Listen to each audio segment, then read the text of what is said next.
Hey guys, in this video we're going to take a look at how you can customize VoiceOver Braille Screen Input commands on the iPhone 15 series. First, let's go back to the home screen by swiping up at the bottom of the screen. And from the home screen, tap on Settings. Next, in the Settings page, we then scroll down and tap on Accessibility. Next, tap on VoiceOver, then scroll down and tap on Commands. After that, tap on Braille Screen Input. From here, you can customize the 1-finger swipe or 2 fingers swipe gestures, 3 fingers, then 4 fingers. And the next section is the rotate swap. In here, you will not be able to customize the rotate and swaps. Instead, it is customized in your touch gestures section.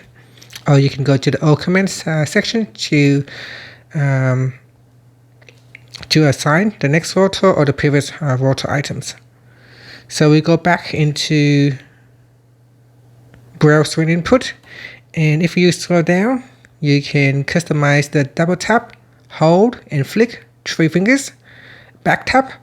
So tap on any of these items will allow you to select a different command. So here you can tap on next Braille mode and then tap on the sign. And from here, 1 finger swipe up, you can tap on that and then tap on, say, if you want to change from previous suggestions to redo, you can tap on redo and then tap on assign.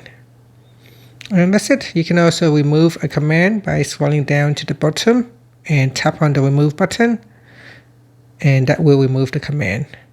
Otherwise, you can also reset to default. So tap on reset to default. That will reset your option back to the default settings. And that's it. So continue on with other commands that you want to change. And once you are happy, you can tap on the back key, swipe up to go back to the home screen. Thank you for watching this video. Please like and subscribe to my channel for more videos.